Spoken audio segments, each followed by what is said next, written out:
Hello and welcome to Live Coding Happy Hour for July 26th, 2019. This is an auspicious occasion. We are celebrating the third anniversary of this particular program. And in keeping with that, we brought back the co-founder of the whole thing, Mr. Josh Nereus. It is good to be back. He looks younger than he did 3 years ago. How's that working? I think you've been back something like twice in the 18 months since you moved into your new role. So it's good to have you back. Let us go around the horn, and we'll start with Josh and give our introductions. Sounds good. So I'm Josh Nereus. I'm a product manager at ServiceNow. I look after integrations and API authentication, and I used to be on this show more often. All right, Andrew. Hi, I'm Andrew Barnes, developer advocate at ServiceNow. I've been on the platform for about 5 years, with the company for about a year in this role, and I just love doing anything that is, really gets in the guts of making a developer's life easier on the platform. So I love all of our new stuff, especially the thing that Josh is building, an integration hub. All right, and Chuck. Hi, I'm Chuck Tomasi, Senior TPMM at ServiceNow. I take the information from Josh's team and I bring it to the customers. So I really don't do much. It's all about the applications of the platform with me. You're a people person away from him. I'm a people person. That's right. And I hang out on Fridays and drink beer. I think everybody in this show has a different role than we did 3 years ago, except for Dave. That is absolutely correct. He's been. And I am Dave Slusher. I'm also a developer advocate. I've been teammates with every single person on here at some point or another. I've been here. Josh and I are approaching our 6th year anniversary. We started on the same day in the same team, and have been joined at the hip for most of that career, about half of it. So developer advocate, and that's all we need to talk about, because let's get to the beer. Josh is burning to get to his beer, so let's get to Josh's beer next. All right, so I got it especially for the occasion. I had to fill up my growler. That's a lovely growler. Nice. It's very steampunk. Yes, this is a symbiotic sour something or another from Empirical Brewing here in Chicago. It's right around the corner from me, and I'm not going to drink it all. Okay. At least not right now. All right, and Andrew. I have got today from Fortnite Brewing Company a Mrs. Scarlett's Revolver. So this is a local beer here in North Carolina, in hilariously the same city in which Fortnite is built. All right, and Chuck? I have from Mud Shark Brewery the Scorpion Amber. And I have a CO2 problem. Wow. Oh, no. That'll keep you from drinking too much too fast. And I have a Sweetwater Mango Kush 420 strain. It's a Mango Kush wheat ale. Never had this one. I specifically held this one back to have it for the first time on this show. So, all right. Hilariously, I didn't say this is a nitro toasted coconut mocha porter. That sounds really good. Whew. Sounds like a lot of beer. It's a lot of words. All right. So what we're going to do this week is in honor of New York, which is early availability for about 24 hours now. Yep. And if you have not gone to your personal developer instance and upgraded, and you have a desire to, you certainly can now. It is available to do right now. Where do you get those? Developer.servicenow.com. So if you don't have one, you should have one. And if you don't have one, why don't you have one? So you can upgrade, or if you have lost your instance and need to reclaim one, you can go directly to claiming a New York instance. I upgraded mine earlier today. So what we're going to do is we're going to examine one of the new Flow Designer inputs and the new Flow Designer triggers. And we're going to do the inbound email action trigger. So what we're going to do is we're going to build a flow that does some stuff based on getting an email. And so this is an actual use case. We have, on this show demonstrated before the Meetup app that we use to integrate with Meetup. What we're going to do is build a flow that takes an email And if that user has an open reimbursement request, then it's going to, and has an attachment in their email, we're just going to take the attachment and put it on their reimbursement request. So that if you want to just email your receipt, you can do it that way instead of fiddling with it. And then if we have time, we could also post to Slack that we're doing this, because we were trying to think of something integration-y. Like, it's not integration-y enough for Josh, having Josh on here. So at this point, I have not touched this at all. So this will be absolutely brand new to me. I have not touched the inbound email trigger at all. So this will be okay. I'm the here first time I've ever seen it. So I played with it. all right. So what we're gonna do. Do we have any other prelude that we need to do? I don't think so. I'm gonna go ahead and share my screen. While you're getting that set up, so our training team has been hard at work upgrading the training documentation to also be aligned to New York. So you can look for that as well. And we'll be doing a whole series of blogs on the blog from developer.servicenow.com on New York features starting as soon as next week. All right. So you guys see my screen? Yes, sir. All right. So this is dev program dev not exactly, but it mirrors the applications that we want to build this in. So I imported some of the information from our actual live instance. So we've got some events, we've got some groups, and specifically the reimbursement. I created a reimbursement request a little bit ago where I am asking for a reimbursement from the Raleigh meetup in January. It is opened by me, so my account. So there's nothing else in here, but what we want to do is be able to send an email and then have that attachment attached to this. Andrew, we have a video thing where we're really zoomed in. Yeah. Thank you. You're on that. Okay, just making sure. All right. So let me open Flow Designer and let us create a new flow. So while you're doing that, a couple of quick notes about this particular trigger is it happens before inbound email actions. So just so you're wondering, this is effectively the same thing as doing a script, only you don't have to script. And a lot of the same objects are available to you. And this happens first. So you want to make sure that you leave the default that says stop processing. Generally, you leave that on. Oh, and I'll notice something. Let's see. This might be different in New York. Is it, do I no longer have the selector for the scope that I want to put this in? Oh, interesting. It is interesting. Let me go ahead and cancel this and make sure that I am in the proper scope before I do anything. And in fact, you can see that I have not done what I typically do on everything. Turn on the scope picker. Oh, you know what? Why do I not have the scope for the Meetup app? You're on the right instance. The program dev, the Meetup app is there. I Development. installed it as update set, but not. I should have brought in the scope. Yeah, why is that scope not? Oh, there it is. Okay. It's not Part of your scope is a sysapp record. Yeah. Okay. Developer Meetup.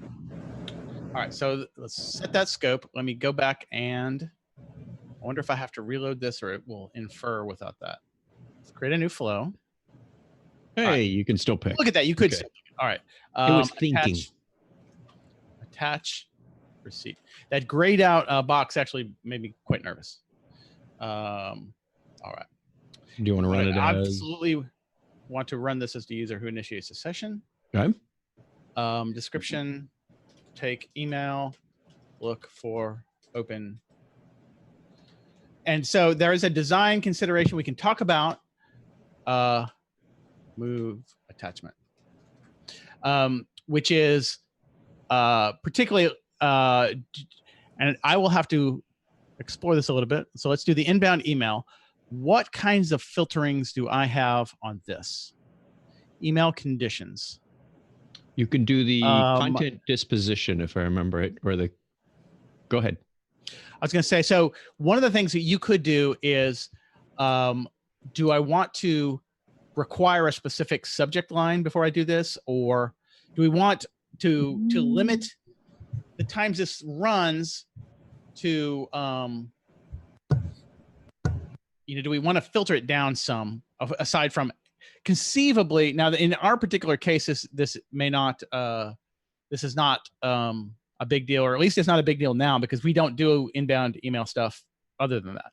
Well, Like if we added other things, do we want them to kind of be running against everything, or do we want to limit it? Well, you want to be able to associate with that record somehow. It's not necessarily a reply to something. So I would say subject is going to be part of that determination to say. Let's say subject, just say contains reimbursement. So put reimbursement anywhere in the subject line. Yeah.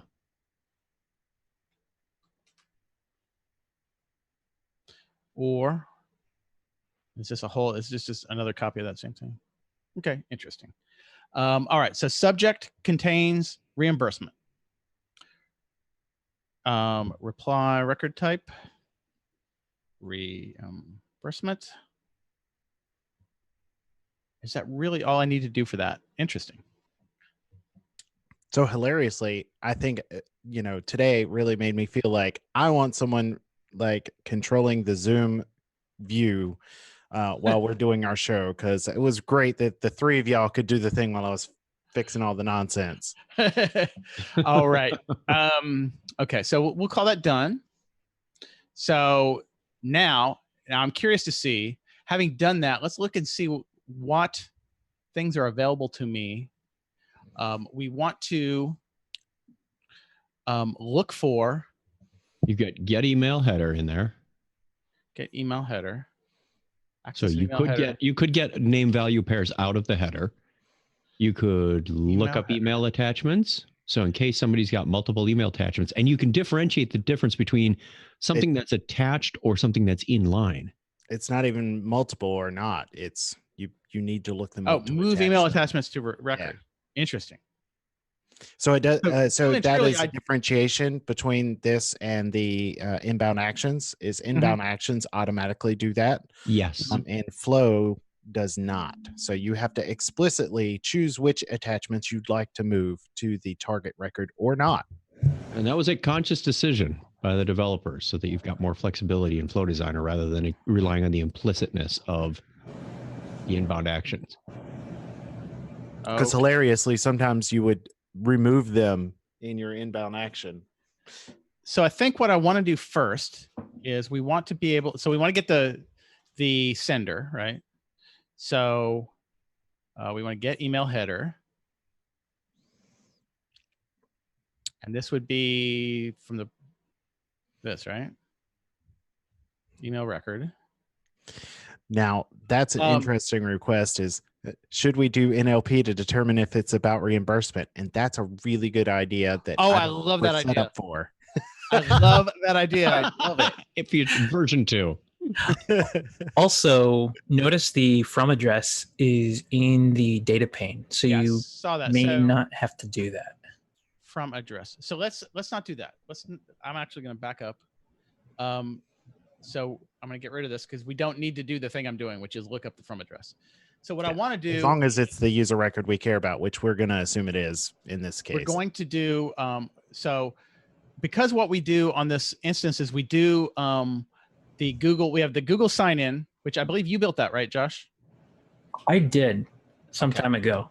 So we have the situation that we have in here, and let's actually come over here and look for this for a second, is that we have, we give people the ability to sign in with their Google account.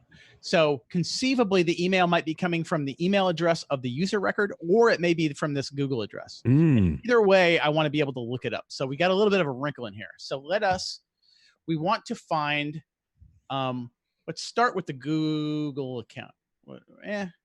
Yeah, it really doesn't matter which order. Doesn't matter which one. Just do a lookup, right? So we're going to look up record in user. Well, you could presumably do a lookup on the Google, which could also do the lookup on the user, and then you only have to do one step. If it's the because you have access to both of them, because that's a reference. The user record may have a non-Google address in it. Right. That's what I'm saying. If you instead use the Google record, it has a reference to sysuser, so you can query both. Oh, I see what you're saying. Look up. So we can lookup. Okay. Now here's the tricky part: is what's a Google account? So we want to say either the email. Yep. is The from this, address. or Dot walk. User dot walk. Yeah. user. You got to drill in. I got to do the user Email. There you go. I love it. That's brilliant. That is simpler than I was thinking. Okay, so we'll do that, and then return only the first record. This should, either way, it returns a Google account record.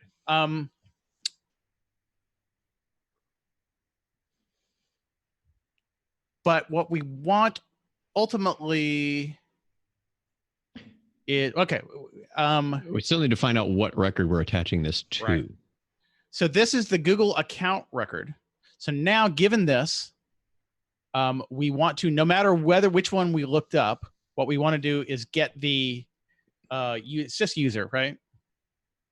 From that. Yeah, because that's what's on the reimbursement. That's the reimbursement is associated to their sys user, not their Google account. Yep. So now we want to look up based on this, right? Don't you already have that though from? You can dot walk into get that Is from that a record? Doesn't your lookup record have that user object in it? Maybe. Okay. Yeah, Okay. so Now let's do this. Let's just look up a reimbursement. Yeah. And I might be able to skip a step here. Yeah. Look up because we've got that data reimbursement with the condition that the user, that the opened by is from lookup Google record Google account user. Yeah. Where is that? That's the jam. At the bottom. It's there. I know. Right down by your status line. And I reach it. That's when filtering with typing is very helpful. All right. Let's. So we've done that, and we want to return only the first record, or do we want to turn? Or do they have more than one open? Let's just do the first one for right now. I'm not going to worry about others. I want them. So they're only creating reimbursement records after the event has run. And so I want the open by, and then the criteria is that it is in a state of not submitted kind of thing. Okay. So you want the state. Okay. And can we tell some person on this call has more of an investment? Yeah. And it's being correct. This is my jam. Closely associated with the process. Not any of those other three. So it's not one of those bottom three. Paid. Actually, none of them actually. So is requested. Just draft. Just is draft. Oh, is draft. They could have submitted it. What if they submitted it and then forgot to attach it, and they're still? I put it back to draft. Okay, but so if they have done that and then they email this before you get it, let's leave requested in here. I actually have unless you really feel strongly that you don't want requested. For today, that is perfectly fine. Okay. All right. So should not find, because we don't want to find their old reimbursement requests, and we don't want to find a bogus one if they have not, if they don't have an open one. We don't want to stick an old one. Can we throw in a proximity date check as well?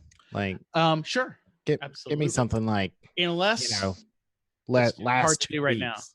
Do we have some fancy new? You don't need an or, just throw another and in there. And created on proxy. You're saying that the reimbursement request is created on the last 2 weeks or something, or 1 week or month. Just scope it some. Created. Do I need to do a dynamic at or after? At or after. And then you have some choices. And we do that we don't want to do that. Let's say last week. Yeah, that should be fine. That seems reasonably close. Okay. And can you change the state values from 3.13.7 to 13.37 so it's more nerdy? I'm just kidding.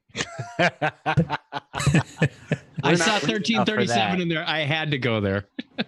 Hello, Craig Stepp. Okay, so now we should, if this is working right, we should have the reimbursement record. So at this point, right, it should be as simple as this. Type attachments Move email attachments to record. to record. So action, email record, which is this. Target record, which is this. We don't need to do some sort of if to see if that actually the lookup worked. Yeah, let's do an if to see that Like if count there's is something. greater than 0. Kind of if do we want? If Have we added that for lookup yet? Because I don't feel like we did. We did lookup records has a true falsy, but yeah, what can I It's a single query? record. If Google record is not empty, um table is not empty. I don't know. The table's always going to be populated. if reimbursement is Oh, darn. Not as many conditions as you would have thought. Could you dial up to the number? Is there a number or something possibly, you can say it's not possibly. empty? Yeah, I think so. I think I should be able to do that. Reimbursement record, so I can get into there. Let's just say, yeah, number is. See, So here's what do we I would actually like. care, though? We're just trying to make sure it's not nothing. right. But if it's nothing, then it's not going to work. So That's true. Do It'll we die just on the want to let it vine. error? Do we just want it'll to let error. It's not there. Okay. I'm okay with actually just letting it error out. That's one way to, yeah. and that's maybe one of the reasons that sometimes the lookup records option can be a little bit better. Yeah, because it's got that, the Count. results that you can do something with Mhm. the So do we amounts of want to do that? results. We could look up records. We Let's see if could. it works first. Yeah. Okay. I'm dying to Josh see is it run. pragmatic. He wants to see a Email thing it, run. attachment to record. Maybe I love you it. haven't joined us on the show in a while, Josh. We don't actually make things work on the show anymore. Hey, you did great last week. Okay, so let's do. Is that really it? So if we've done that, is there anything else we need to do? Throw in a comment that you did it. Log. Okay. Say Okay, let's update do the a- record yeah. to say that Here's what we'll do. Oh, add a comment Here to the is what- record. Sure. Here's what we're gonna do in honor of our. Slack. are we going to throw the Slack? Let's Yes. do it. I love it. In honor Even of our better. guest. Now I'm gonna drag this off the screen for a second. You got to get your URL. I do not want to show this to the world. That's okay. You can leave it on the screen. Go ahead. Do whatever you're going to do. Yeah. So you guys cover. I'm me. in control of the screen. This would be a great time for Josh. If you want to, if we want to kick it over to Josh for a couple minutes, I can put the stuff in here that I don't want to show on the screen. Are you Are you ready prepared for for that, that, Mr. Mueller? I can be. We had said towards the end of the show. It's in the middle. Yeah. By the way, on the YouTube side, it's saying live coding happy hour will begin shortly. Yeah, That's our I standby. blacked He out did- the No, screen. he just did it. So that, Okay. Okay. You're getting all. When you do that, that turns the sound off. You know. no, I have the sound on. Oh, Oh, okay. you guys are getting all fancy since I left. Are you? So is that your screen, Josh? That is not my screen. Let me Okay. see what happens. I cannot share while No, somebody else is Yeah, sharing. Dave, you have to Let me release stop it. sharing. I will stop, and then Josh can have it for a little bit. All Well, right. Machine. All right. I've got my record, so let me get my webhooks. Little rusty. Can you see my screen now? We can see it. Andrew, you might Now need the to do something audience for him. can. Let me know when. We're juggling live. Let's do it. You're All right. possible. You're a good. Might want to bump the font up a little bit, Josh. Yeah, I- let me know when I you can think it looks see. Okay. There Cool. we go. So while Dave is working on Slack things and secret URLs and such, I'm going to look at a couple things that are coming out or have come out in New York that really are going to benefit integrations. So first off, which is I'm a gonna very non-trivial list. It's a It very is. long list. We're really, really excited about New York. There's so much good stuff. So I'm just going to create an action. I'll just call this input and output demo. And there's this really crazy, cool, powerful new feature when you're defining the inputs and outputs to actions, which we're calling complex data. Something that's commonly an issue with integrations today is you're interacting with JSON and XML. And when you're actually trying to return something from an action, we've gone through this on Live Coding Happy Hour a dozen times where we're flattening it into a bunch of outputs, or maybe we're passing some kind of flat JSON response, which is not friendly for users. So you can now pick this thing called object, and I'm just going to show what it looks like. So when I click object, I'll give this a name. I'll just call this a user. Andrew, we got a screen issue again. Uh-oh. Oh, that's fine. Keep Okay. going. It's Good. okay. And so now that I have this user object, you'll notice there's this plus button. I can add children. So this object can have properties like first name,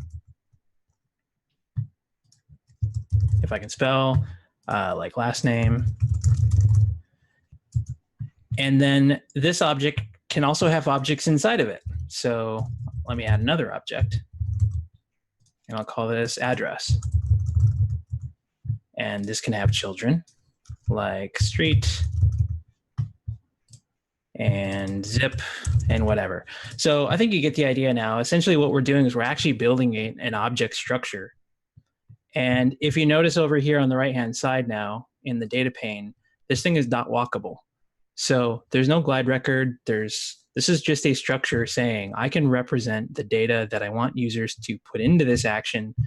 And now if I add a log step, I need to do something here. This is New York, right? This little button. Yes. That is Test your action. hilarious. I love that. I can test the action directly. And now here's an example of what the inputs of this action look like. It's actually a well-structured, here's the first name, the last name, the address. And this gets crazier. You can have arrays, you can have arrays of objects, you can have arrays of other things. So this is going to be pretty crazy when it comes to just making it a lot richer for how you actually define inputs and outputs. So please enter 50 employees' information. Yeah. So create a user object or an array of user objects, and now you can add as many of them as you want. Can you define the limits on that array? I mean, when you create the array, do they just keep adding new elements, or what's the deal with how arrays are handled as inputs? That's a great question. I don't believe there's any inherent limit. I think there may be some theoretical limit that you would hit at some point. But yeah, I don't think I've run into one. So okay, so it's shown. You just keep hitting plus and adding new. Yeah, I'm just going and going and going. Array elements. Cool. So yeah, and so now when you actually run this thing, I'll just run this and we'll take a look at the actual action. Way down here. And now you can see here's the inputs, and it's in a JSON-like structure, or I can see it in a .walkable drill downable structure. So a lot of flexibility. So I'm going to pause there for a minute. I don't know if you're ready to go back to stuff, Dave. There's lots of other stuff. I am. Cool. So if you want to, so here's one thing. Stop share and reshare. I'm going to go ahead and I just sent an email. So I don't know what happens when you test. I don't know what I actually, having never done this, I don't know what I need to test this flow. So I just sent an email. Now this is, bear in mind, this flow is not active. Activated. Yeah. The flow is not active, so I don't expect that to do that. I don't know if I need to pick an email from the inbound table. Interesting. So I just sent one just in case that's what I need to do. So let us see. So are we back seeing me? And do we need to adjust? We should be back to you. All right. We are back on you, Dave. So now this is here is a voyage of discovery. I do not know what's going to happen when I hit this test button. Email record. Email record. And you should have a new email record if it processed it. No. Not there yet. This takes existing records from sysemail. And let's go ahead and email. So maybe it's not there yet. So yeah, mail is the or go to the table directly. That's one of the ways to go. Send ready, send ready, send ready. I don't see anything that's incoming. Do you have inbound turned on? Sir? Possibly not. That might be a thing I need to So do. Why would we email need that in properties? Just do email properties. Yeah, Oh, you're sorry. gonna have a lot better luck in email Yeah. properties. Last one. There you go. And Oh. turn on. Lovely. Yeah, that looks like a great login there. Email receiving enabled. You're not in global. Scoop, Okay. scoop, scoop, scoop, scoop, scoop, scoop. Wee.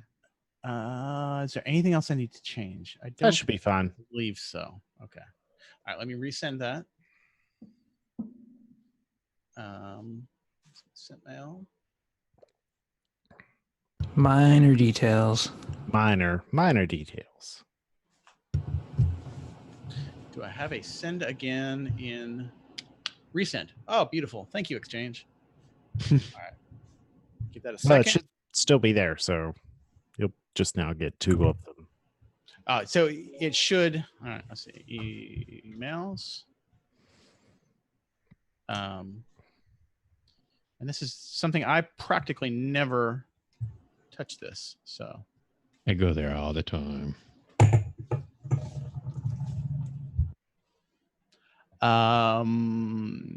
not there yet. Doop, doop, doop, doop. Yeah, so once you turn it on, it can take up to 2 minutes to get your emails. So Okay. That's a real thing. So go back to your flow and let's. Oh, there we are. There we are. Yay! Now you can Okay. choose it. Now we can test it. All right. So let's pick. Yeah, I love that test step on actions now. Appreciate that. The number of like the amount of heartburn caused by creating a flow specifically to test your action and then having extra junk that you don't want Was Yeah. definitely way too high. So I love that. Yes. All right. So let's pick this. They should be identical.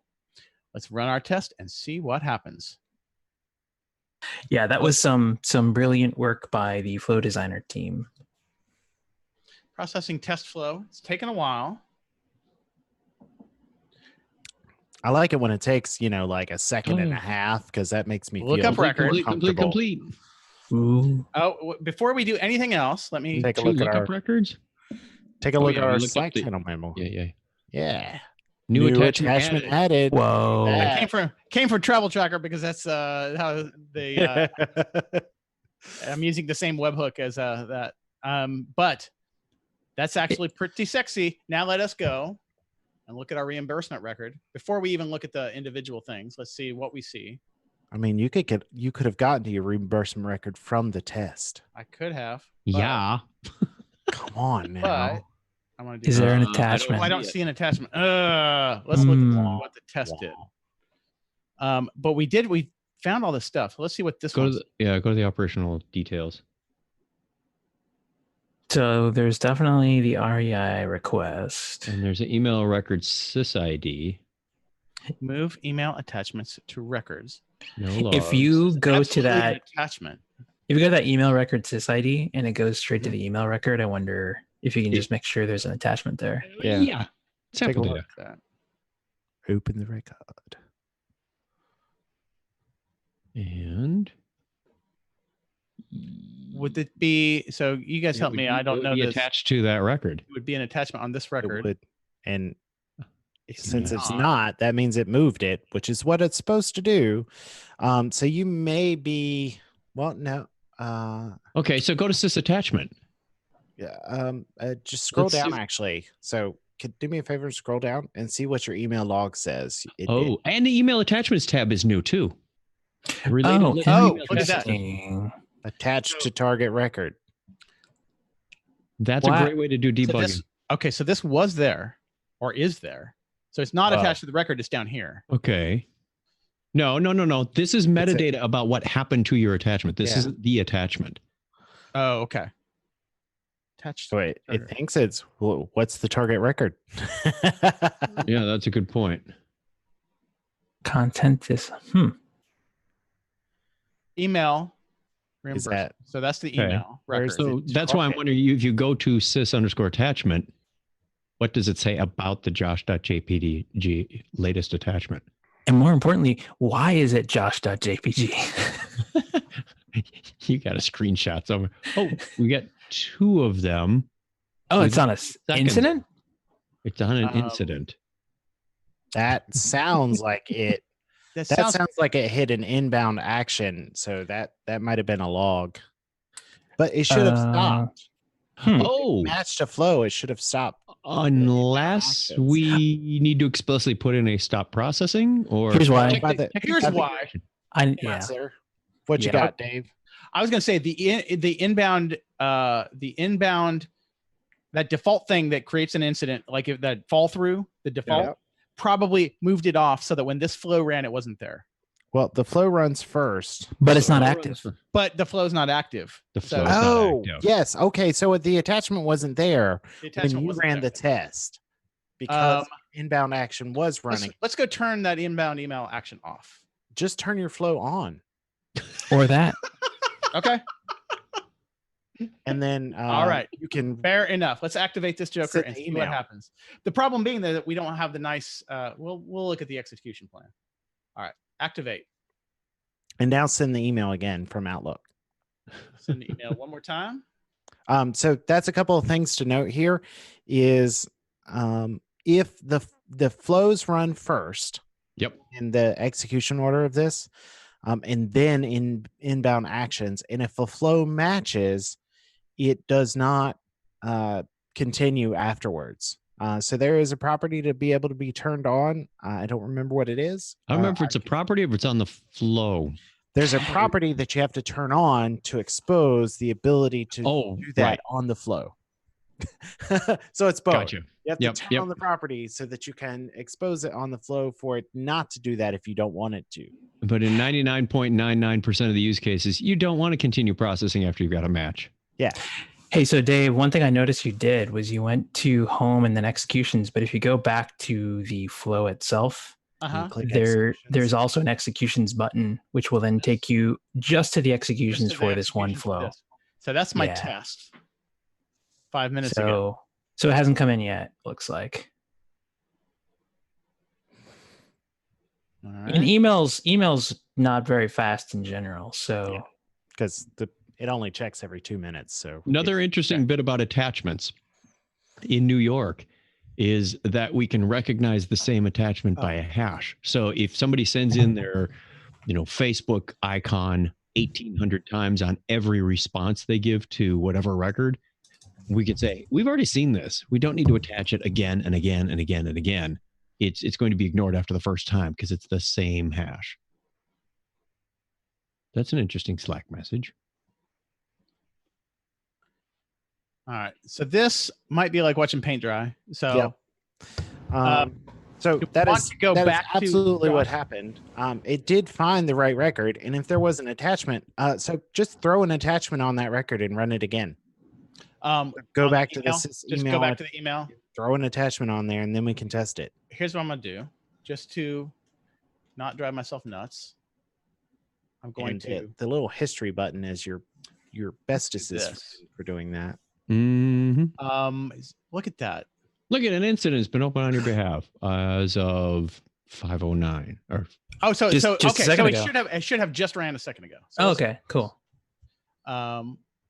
So now what's the best way to refresh this thing? Just Just, click the uh, breadcrumbs. Yeah, Click the breadcrumb. End of it. The end of it.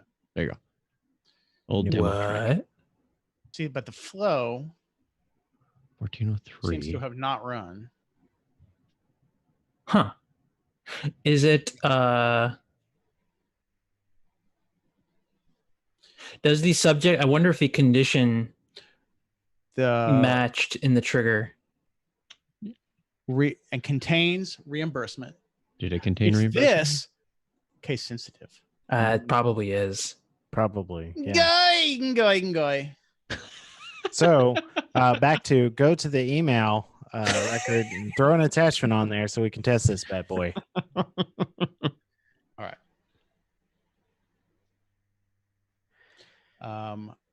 Andrew getting all logical. There you go. You just test it. Everybody wants to add a Josh to a thing. Now, what I want to do, just to make this easier, because you'll notice, what I'm going to do is I'm going to delete all of these so that there's no choosing the wrong one. That's a good call. Because there's not going to be any indicator when I go to which one is which. Yeah, they're all going to look exactly the same. All right, so let's test this guy. You attached the one that said incident 03 or the one that said reimbursement? There you go. Reimbursement. Run test. Check for Slack message. I got the Slack message. Slack happened. Just Let's go look before we do anything. Reimbursement. Look at that. Look at that. Ah, nice. Fantastic. All right, so we're now, just to close the loop on this, let's go ahead and delete the attachment off of here.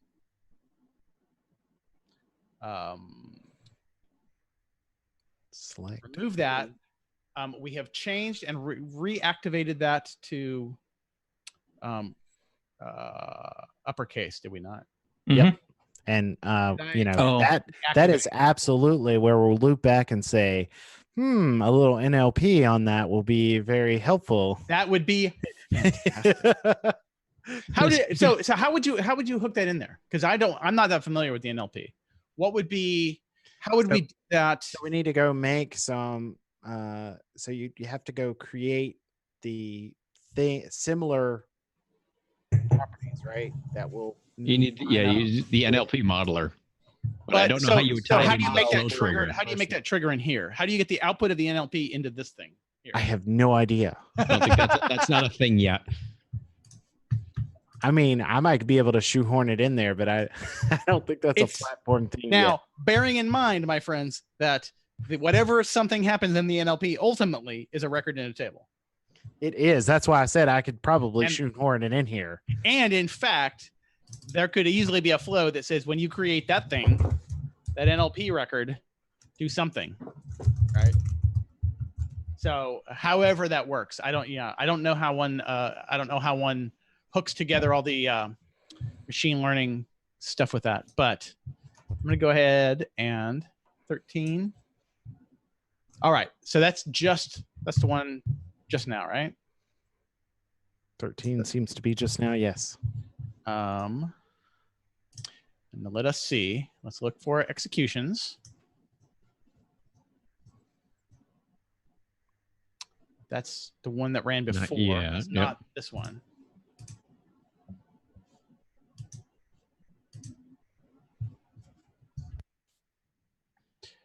Thirteen is there. 1309 seems like the one that I just sent ago. Did it not? It still looks like it did not trigger. So we know the thing works when we test it. Not matching, but it is not triggering Let's from. Take a look at our conditions again and see why we possibly didn't match. Subject contains reimbursement. Is that spelled the same? Reimbursement. I'm a copy and paste kind of guy. Here, let's see. This is what is from my email. Looks the same. That looks the same. Interesting. So go to the inbound email and we should be able to take a look at the logs and see what it did. And then that should tell us some information of why it didn't do what we go to the inbound email. You're saying this thing? Yeah. The inbound email itself, open it up and scroll down to the logs at the bottom and then see what it tells us. So if we take a look, is it going to tell me that it did? To tell us which things. So the fact that it says it's skipping things means it definitely skipped your flow. Does it log the flow? So at 11 seconds, 13:11, it had already gone to create incident. So within 2 seconds, it was into this. So the flow should have happened between here and here. Can you scroll up just a little bit to see what the to near to the inbound email actions type? I want not trigger. There's trigger. Haha. unable to locate target record for table name. Oh. So is our trigger is thinking that it is trying to attach to a target record. Did we do a reply versus a new? I think let's try this. Let's look and see my user record. Let's make sure that this user record has an email. And it may not have. Now it has Dave Slusher, servicenow.com. So it should have found that. No, it was failing on the target of the reimbursement table. Right. I'm saying, but if it couldn't correctly, no, I mean, it didn't process the trigger, I think is what that's saying. So the inbound email wants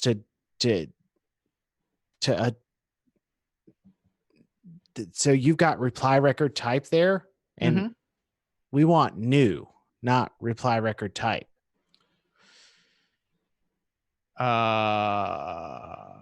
Is there because we want it to be, what if we just want, how about nothing?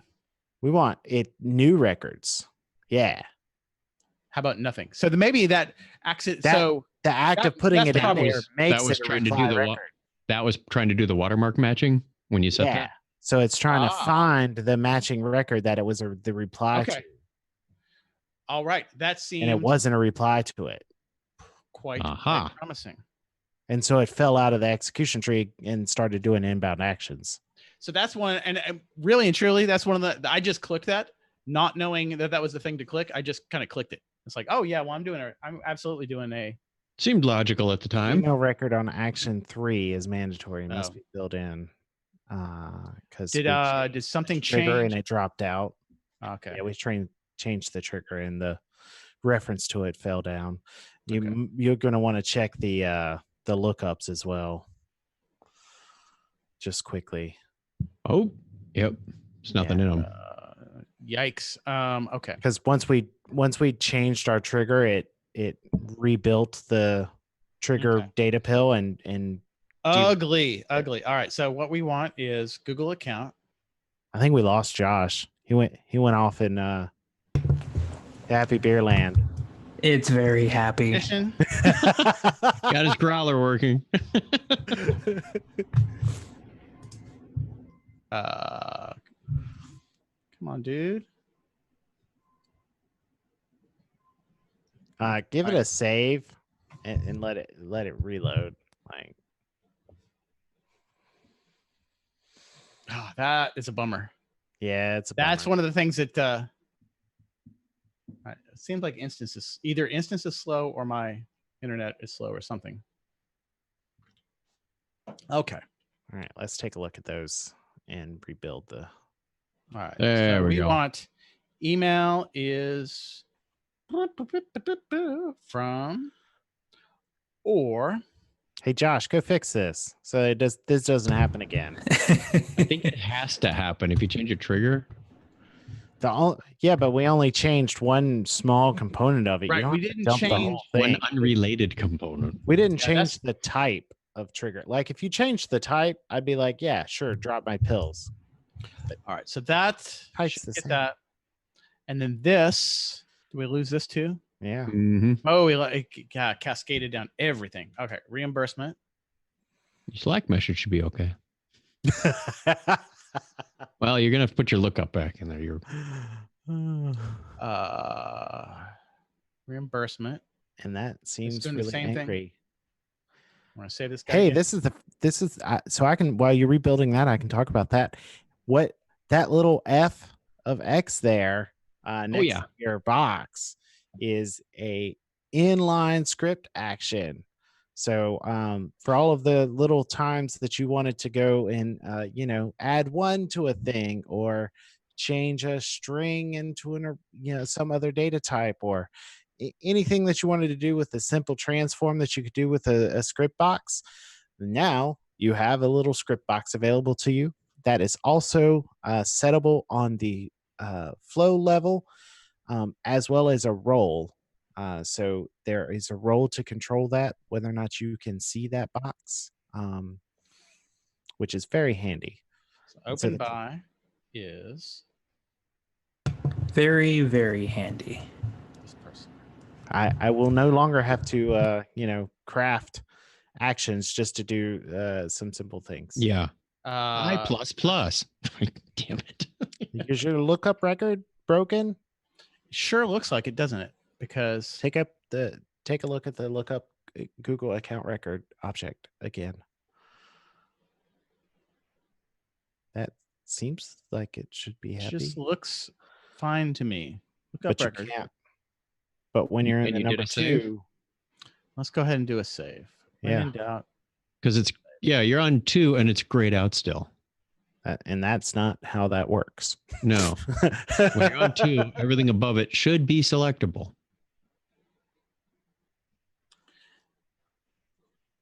All right. So here's where the inexperience with this really came into play. Is that reply to thing was way more important than it seemed like. All right. So open by is. And I was It's fiddling still with things. broken. Oh, still Okay. not there. Oh, boo. Boo hoo.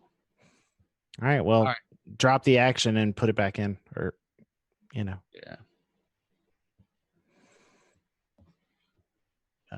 All right. Let's do this, which absolutely is going to mess up the next one. Yeah. Look up record reimbursement. It's still grayed out though. I haven't even. Yeah, but it should be available grayed to you out? now as soon as you The data pills under for 1. 1 are still grayed out. This is when we hit save and we close the flow and we reopen the whole window. Someone's not paying attention. So you're saying the whole flow designer Just window? close the whole flow designer window is how I roll on a interaction bug like that. Flow space.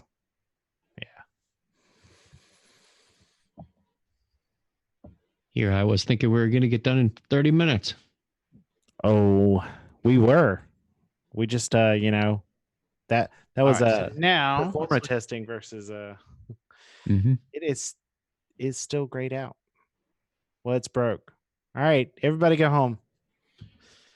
let's look and see if we can figure this out. Look up record. So I don't see anything that looks at all different than anything before, unless I'm fooling around with that where I accidentally touched that.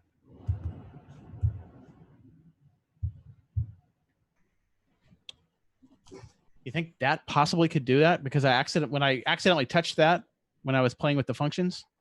Yeah, hit done. See if now in 2 it's available. Nope. Like it's not even seeing the any of the context of the table. Like it doesn't even see that that's the table. Because normally you'd get that arrow next to it to say that there's more information for the record. We were going to change it to a lookup records anyway. I'm going to go ahead and do it. Let's just recreate the lookup record rather than try to rehabilitate the previous one. And let's see. Okay. Google account. Because you know how it did that weird thing where it wasn't letting me pick that? That maybe email is or user email.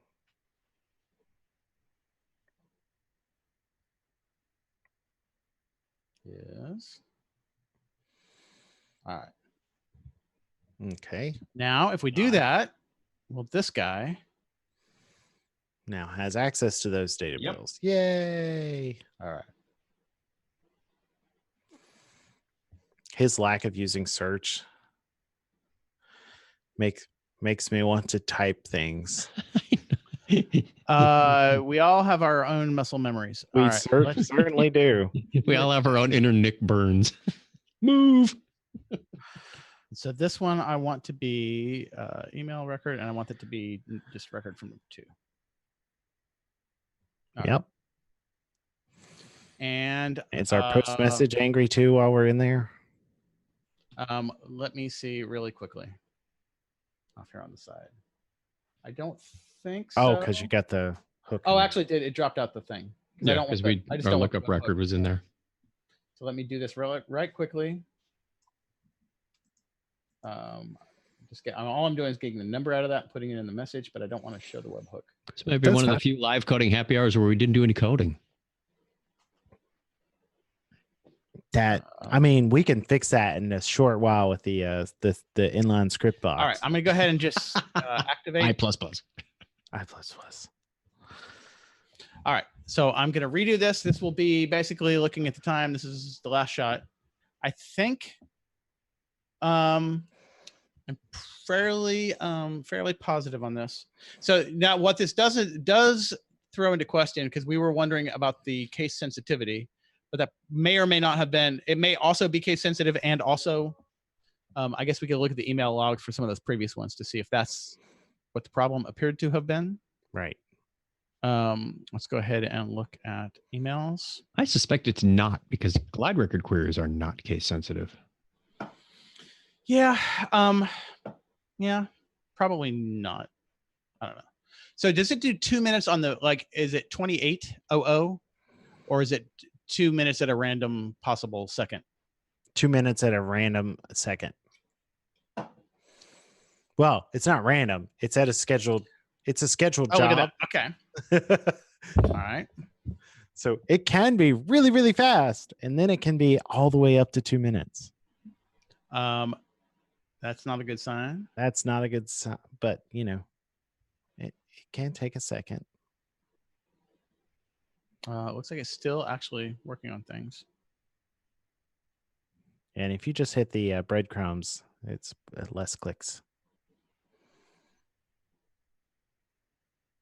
So it's thinking about it. Oh, I got a message. Oh, you did that. I did that. Sneaky man. I just want to put a little bit of white space in there.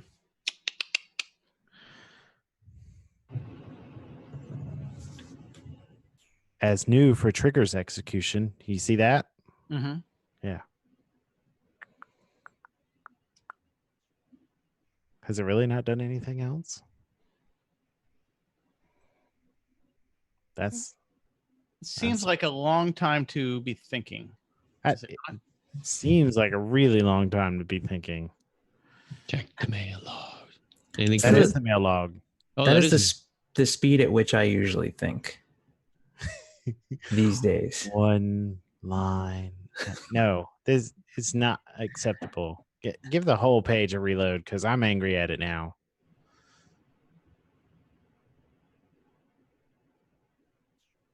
No, it is. All right. So 2 minutes at this point. So let's take a quick look at your execution and see if it. And we're going to kind of end here one way or the other. Error. Oh, error. Okay. If you want to end on a high note, I can do another quick demo, but it's up to you. Yeah, let's do that. So out of curiosity, let's see what our error was. What is our error? I'm not seeing anything suspicious. Just that the runtime value is not there. So it failed at the lookup. Failed to do the user lookup. Yeah, it failed the. Shouldn't one of we got email or user email? This one right here should have been right, because it should have found this. This one should have turned up the user record. So it got a record. It did actually get. But the next step lookup. Oh, the next lookup failed. Reimbursement. So reimbursement lookup. Where the opened by is this user. That's what failed. Is that a record? Open it.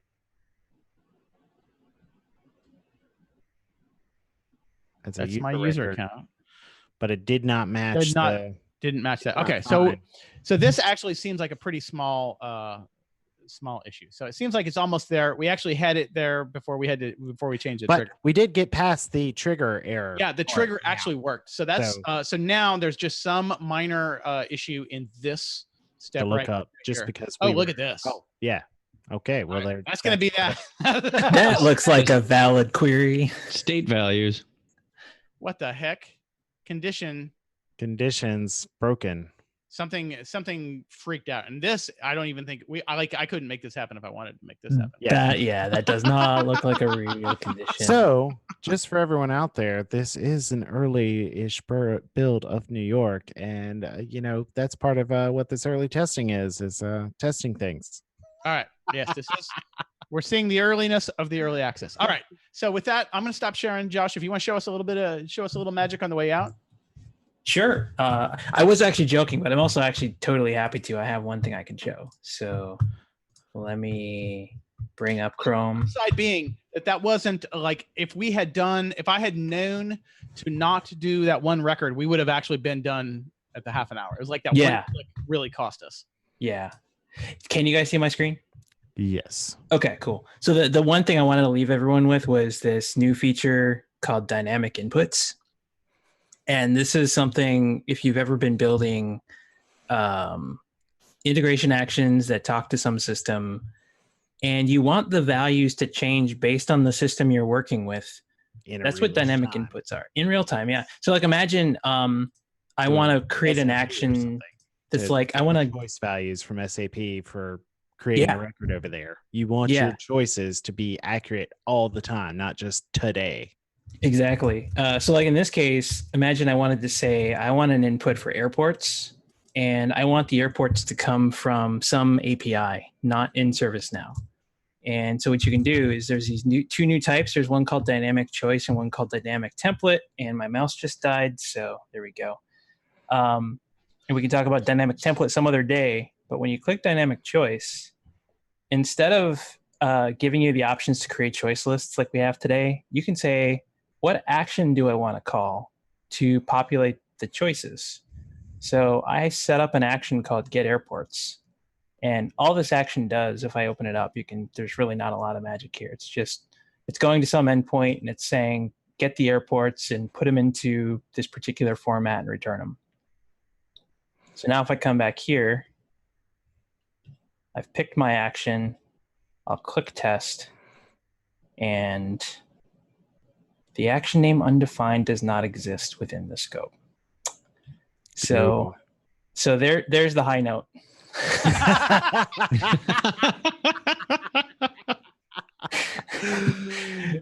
Let's click test again. Okay, it worked. So save is an important button. Yeah, saving is a good thing. Save is your friend. Save early and save often. Test so what this is should hit save. Just FYI feedback. Test should hit save. I'm curious, Joe. So that thing populates from that. So where would that be? So you would say, like, if that came from a thing, you would validate against that those match. No, it would be more like get the actual values. So here's the endpoint. I can actually show you. I just have this simple. I set up a mock endpoint, but this could be a real one. So let's add. What's another airport? But what I'm saying is, who's picking that? The person who's setting it up is picking it. The flow. It will hit the API at design time, not at runtime. Correct. Okay. That was the part I was confused about. Yeah, exactly. And so the beauty of this is you can set things up that are totally dynamic. And so now if I just changed that endpoint, and now if I come back to use this action again, I probably have to refresh. Or it noticed that you had two of the same values with different labels. That's possible too. Yeah. So I haven't changed my action at all, but it's actually getting more data from a third party. So this is a design time thing. It's a thing to say you can build actions that you don't have to customize the action because something changed in that third party system you're working with. So it could be maybe I'm getting a list of the fields or the tables in the other system, and maybe those change because that system gets customized, and this dynamically finds them all. So if something changed in there and I took my existing action and I re-edited, it would refresh this list? Yes. Okay. Yeah. When you click that drop down in your flow, it will have that list available to you. Yeah. Okay. So like imagine some of the YouTube stuff we did in the past. I'm not sure where you guys are with that these days, but if you wanted to say manage the videos and put them in different playlists, you could have a dynamic input, which was something like get the playlists. And so now as you're defining your flows, you can always see, hey, what are the latest playlists that are out there? And they're always live all the time. You're not syncing data. You're not putting it in tables. So it's super powerful, and it gets more. There's more power behind it than this. Once you get into the dynamic template stuff, but we don't have enough time to go into. Okay, cool, excellent. All right, I am going to. Thank you. Put my camera back on. All right, so that's actually pretty cool stuff. So I think we will take a little bit of time, and I'm gonna say we probably have like a 5-minute delta between where we're at and actually getting the thing working. I think once we actually got the trigger working and figured that part out, the rest of it is just a little. Yeah, because the flow was working, and now we have the trigger working, and all we have to do is make the flow. Make that one lookup right again. All right, let's go around the horn. We'll start with you, Josh, and your fancy beer, and then fancy Andrew. beer and fancy container even. The Symbiotic kettle sour from Empirical Brewing. It's a good 3.75. It's refreshing and sour and summery. All right. So my Miss Scarlett's Revolver, which was that hilarious nitro toasted coconut mocha porter, way more words than I ever want to say about a beer, was really freaking good. Like I wanted another one during the show. It was really good. That's a 4.25 right there. What's funny is Josh has the steampunk looking growler, and you have the steampunk named beer. and Josh, you're going to take me to go get that beer that you've got when I come to town soon. That sounds like a very good plan. Just around the corner. Josh, sadly, was in San Diego when I was in Chicago 2 weeks ago, so that was a bummer. All right, Chuck, how's your beer? Scorpion Amber, solid 3.5. Nice amber, good time. It'd be 3.75 if we had succeeded today. Mango Kush Wheat Ale. I'm gonna give this a 3.75. I think it's solid. I was gonna say I haven't had any of the Sweetwaters that I don't like, but that Pilsner I did not like very much. But pretty much every other Sweetwater I've ever had, I enjoyed. And they're all kind of around here. This seems like it's kind of, I don't know what the 420 strain means. If it's like in the extra pale ale family. If it's like similar to the Sweetwater 420, I don't know exactly what that means. But anyway, thank you, gentlemen. Josh, great having you here. 3 years, yes, and still going. Still going. Everybody, I miss you guys. It's good to be back. You're at least welcome once in a anytime. while. Yeah, and thank you everyone for joining us today, and I especially really thank Josh for joining us. And we are looking forward to talking to everybody more about New York. Chuck and I both and Dave got the New York backgrounds rocking right now. Different choices. we all. I chose specifically to go gritty and not fancy. Yeah, and I think because of the staples, I think we're on 8th Avenue, like 8th and 47th is what we're looking at here. And look for new New York blogs coming out next week from Dave and I. We look forward to sharing things with you. And then Chuck has got a Tech Now coming with New York features on August 20th. We'll be sending out the social media, and the post on the community and everything will be coming out in the next week or so. So watch for that too. Lots and lots of stuff, like Josh said, in New York. All right. Fantastic. Thanks, everybody. Bye. All right. Take care.